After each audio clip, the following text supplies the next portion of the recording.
was supposed to die from hunger. And what we see now in especially one part of Syria, they're under siege and the kids dying from hunger every day there.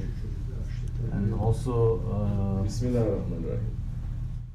Shaykh Effendi had said that the Holy Prophet ﷺ says, whatever there is enough for one person, it is enough for two. And whatever there is enough for two people, it is enough for three people.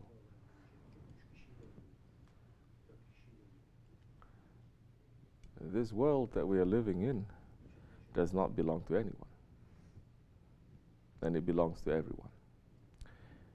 It belongs to people. It belonged to people in the past. Now it's no longer. We look like it's belonging to us. But pretty soon we're not going to be here any longer. And it's going to belong to the people in the future, if Allah gives life. But it's not going to belong to them too. So in reality, this world doesn't belong to no one. If it belongs, you can control it, no? You can say, I'm not going to let it go. The whole fighting in this world is because everyone is trying to control this dunya instead of trying to control the akhirat. They're controlling this dunya, wanting to turn into this dunya into a jannat. But by doing that, they're turning it to become a jahannam for others. No one is supposed to die from hunger. Allah subhanahu wa ta'ala is Razzaq. He is the provider. He provides for even that little ant there. It is enough for him. He provides even for the birds that in the winter time is going around and is picking things where everything else is white. Allah subhanahu wa ta'ala is the most subtle, is the most caring. So now what happened when there are not thousands, millions of people dying, starving? Yes, in certain parts of Syria it is very bad. In certain parts of other countries it is very bad too. In certain parts of this America it is very bad. Look at America's neighbors. You think a very big, rich man, he's so rich, he has everything. You're going to look at the quality of that person by judging his neighbors, correct? How his neighbor is. If you see this man is very, very rich and powerful, but his neighbor is just living in a very bad condition, then you question this man. What is he doing now? Wealth is what? And power is what? Just to collect and take it for yourself. Of course, there are people who think that way. Or his wealth and power is to make this world into a better place for you and your children and your grandchildren. Now look, in Islam your neighbor is 40 houses to your east, 40 houses to your west, 40 houses to your north, 40 houses to your south. Everyone is a neighbor. And the Prophet ﷺ said, Jibreel ﷺ kept reminding me of the rights of my neighbors so much that I thought that my neighbors are going to be more important than my own family. This is the importance. What this happens now, it builds a what? Community. Ya Jami. It brings people together. Allah brings people together. In Islam, it is no good if you cook nice food and to let the smell to come out and your neighbor is poor and is starving or is hungry and for you not even to share your food.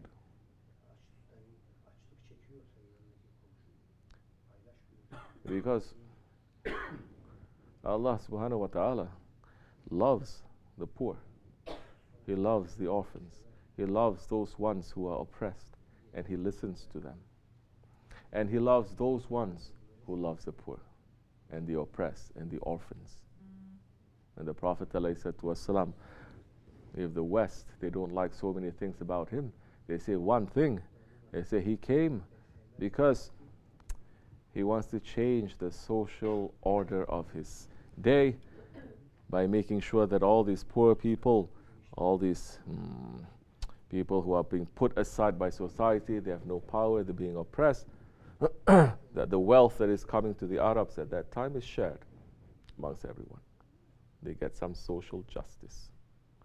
Islam, the spirituality must work in so many different ways. It's not just from the inside. It must work inside, outside. It must work forward, backwards. It must work in the future. It must work now. It must work for the whole world. Otherwise, you are just one broken bird with one broken wing, and you're just circling around and around, and you're not going anywhere. The hunger issues of this world now. Allah subhanahu wa ta'ala is Razak. Is He not sending food?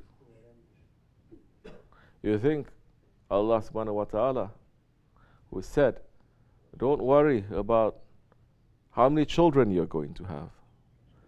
Prophet ﷺ saying through the mouth of his Prophet, from the mouth of the Prophet ﷺ, from Allah subhanahu wa ta'ala, saying, don't worry about how many children you are going to have.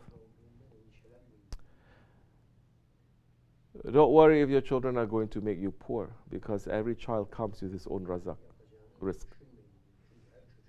It is not you who is making the risk. It is Allah that is sending. The food that is being produced now in this world, who can say?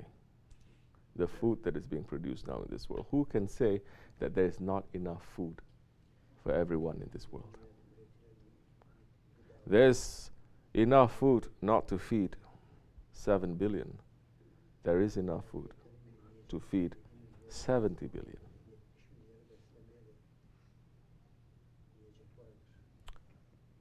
But what do they do with all this food that is being produced?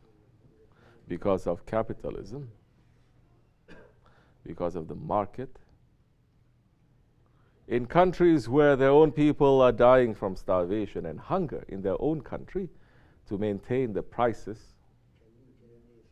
and the profit and the economy and the market, they produce the wheat, they produce the rice, they produce the corn, they produce. What do they do to keep the prices high? They just dump it into the ocean. Or they burn it. Or they're going to store it, thousands of tons of food, and for it just to go to waste, to rot. Not only, in every area of the economy. They say it's producing too much, it's going to bring prices down. We cannot lose that. Then we have to destroy it. This is forbidden in Islam. But wasting, don't look to America. Yes, America is number one wasting, because they did a study, Chef Hakkani mentioned some years ago, to sustain one life of an American. It is equal to the lifestyle of how many people from the world? 6 or 7, I don't know. It's more than that. Put that aside, because some people, they don't like, and I say Americans all the time. We are living here. We take lesson. The Muslims are number one. Wasting. You think all those states, the Muslim states, that have so much money pouring out from everywhere, and the money that they earn from the oil, which is the right of every Muslim person living in this world. Because two things the Holy Prophet ﷺ says that belongs to everyone. What is it? Water and a fire. These are the natural resources that belongs to everyone. You do anything to it, it must be shared. Person cannot just claim it to say this is mine. It must be shared. And the oil It is part of that fire. Shaykh Effendi did calculation one time, and saying that the profit that is earned in these so-called Muslim Arab states, very, very rich ones, if they were to share to every Muslim living on the planet today, no one would be poor, just from the profits of what is our right. Every family, every child, every person will get $1,000 every month.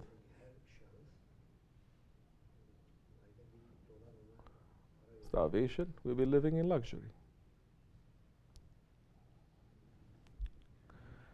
But this happens because people fall in love with the dunya. They're not falling in love with the akhirat. Because of hubub dunya. Let's talk about wasting. Hajj. Hajj. In the final pillar of Islam, the final action that you can do to fulfill your obligation as a Muslim, to remind you of akhirat, to remind you of death, to remind you that this world does not matter to you. That is a rehearsal of the judgment day. The Hajj now has become just another tourist destination for you to spend a lot of money, for you to go on a vacation, for you to show off how much you have, for you to waste.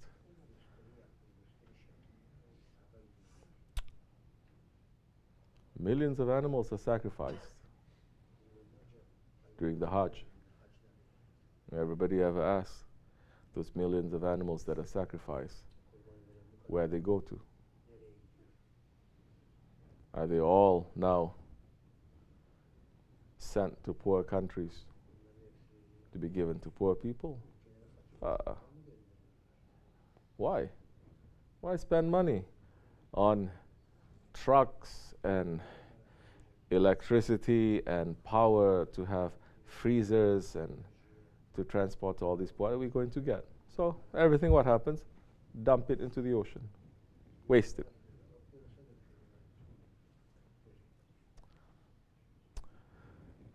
That rehearsal of the Judgment Day, the rehearsal of the field of Mashhar, when you are there in Arafat. Now, it used to be in the past, only very high-class people can go to high-class tents to have air condition and to have buffet. Now everyone is having it. And this is a pilgrimage. So it is hubub dunya now. So Allah sends.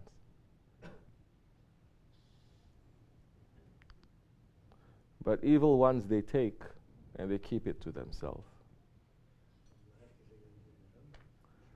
Evil ones, evil regimes, evil groups of people, they take then food from the poor people. They eat some, they keep some, the rest they throw. It's come to this situation right now. Because whatever Allah subhanahu wa ta'ala has sent, it is enough for everyone. But if everyone is having the desire and the love of this dunya to live like a selfish, spoiled,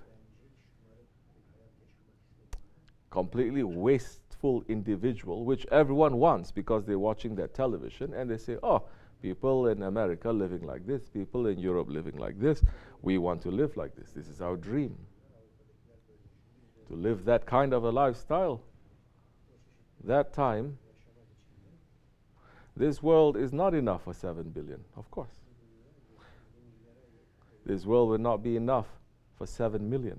With that kind of mentality, this world is not enough for 7. Because I must control everything. It used to be there was one Firaun, and he had power. Now everyone has turned into a Firaun, wanting that lifestyle. And so we've come to that situation now. And this whole system now is locked into that. Especially if the whole system is locked into interest.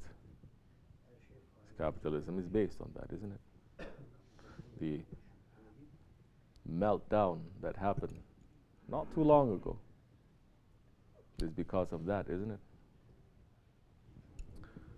The meltdown that is going to happen soon. Is it because of buying and selling the way that Allah and His Prophet ﷺ, they have blessed and approved? Or is it according to how the ego wants? So you come into a very dangerous situation now. When people become heartless, when they say, what is mine, what is yours is also mine. When you have that mentality, you only give value to yourself, value to your own thinking, value to your own intelligence, value to your own people, value to your own children, only value to your own country. You split up to become tribes again. That one is a human. I don't care if it's a human. It doesn't belong to my tribe. If I have an opportunity, I'm going to take what he has and to put it to my tribe. Islam, it is completely opposed to tribalism. It is umat. Prophet came to destroy that. And this is second Jahiliyyah. It's become that again. So when you have that tribalism, whatever that tribe, whatever that people that they love, others must serve that too. So now, yes, what do we have? People who get very, very, very passionate about animal rights. Their hearts are not even moving when they see starving children. In fact, they don't even want to look. Say, it doesn't concern us. Their hearts are more pulled towards animals. Prophet ﷺ gave animal rights 1400 years ago, when they were busy from that time until so many years, and just until recently they stopped busy killing cats and crucifying them, saying they are witching and this. Prophet said it is forbidden. You are forbidden in Islam even to burn the ants. That's to burn the ants. It is forbidden. The Ottomans, they took their teachings, and in weather conditions like this, when it is snowing, for hundreds of years, they even feed the wild wolves in the mountains.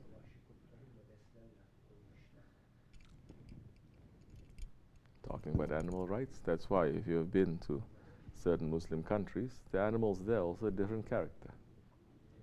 Even the wild animals, they have a different character. When you finish your problems, then you're going to solve other problems. You didn't finish your problems, you can never solve other problems. Now this is coming from Hubub Dunya. And the situation now, it is very bad. Because with all this technology too, you are getting the same information bombarding you so many times. People's hearts now, they become hardened. Their hearts are not moved when they see things that are happening, but they get moved when they see things that are happening that is going to help their ego, that is going to please their ego.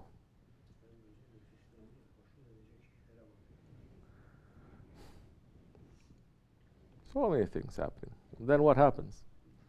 When you start doing things like that to this world, to this earth, producing food that is not natural, producing large numbers, large amounts of food that is not natural, then playing with the production, dumping it into the ocean, wasting it, that is not natural, using all these resources is not natural. Just for what? To feed people's egos? Yeah.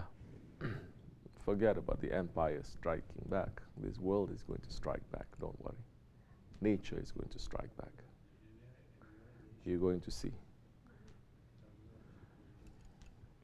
We have lost connection with nature. Nature never wastes. There's no such thing as wasting in nature. Lion hunts, he eats. He doesn't eat until he gets so fat too. You ever see a fat lion? He doesn't eat and eat, then he throws up just so that he can eat again. But man is doing that. They eat, later they throw up, then they continue eating. It didn't happen 1,000 years ago, it's still happening now. The lion eats, he eats what is enough for him. And he leaves. He doesn't take that food and he puts it in a bank for tomorrow or the next day. He puts it there. Then, say the wolves, they come, they eat. They eat what is necessary, they leave. The next group comes, until even little birds, they are fed from one animal that the lion hunts to eat. What is food enough for one, they are sharing it for so many.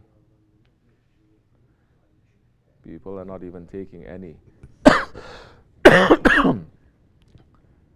lesson from nature, from animals. They want to take only the bad characteristics from the animals, not the good characteristics. They're studying nature. Shaykh Maulana is saying the West is studying nature until the stomach of the ant, he wants to know what is inside. But what is in front of him that is going to help his own humanity, what the animals that they are doing, is not taking it for himself. There's no wasting in nature. Everything has a purpose. Everything has a time. And in Islam, everything has to move with nature. We don't just make up our own time. You pray according to the time of nature, not according to the time that man puts. 1 o'clock, 2 o'clock. Today is 1 o'clock. Tomorrow they say we move it 1 hour back. Next day is move 1 hour forward. We're moving with the calendar of nature, not the calendar of man. Today we're calling it this month. Tomorrow we're calling it another month. We're moving according to the time of the nature. The body now, when it moves according to the time of the nature, it gets more stronger because this body is from nature.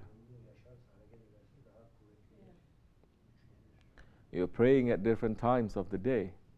You're praying at very precise times of the day according to the sun now. So many things are happening to this earth at those different times of the day.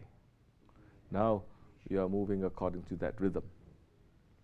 And you get more power, you get more peace than that time. You're not stuck now.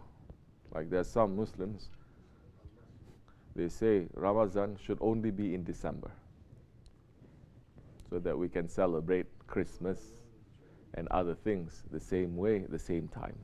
Changing. But they also like that because fasting in the month of December is very short. But Allah subhanahu wa ta'ala now is making the Ramadan according to now the calendar. Although we are following the sun, we are also following the moon. Now according to the lunar calendar, now the months are going to move. So in your lifetime, you're going to experience Ramadan. In every season, you will fast when it is winter and before you turn left and right, you already break your fast. And you're also going to fast in the summertime, that the day is just going to stretch. Yes, and our bodies can take it. So when you start doing things like that, following according to nature, how are you not going to respect the nature? And so now the modern man has now to kill that part of himself, kill that natural part of himself, has to kill his heart to do all these things, because it is heartless. How can a man do these things? How can a man sit and watch his neighbor die from starvation?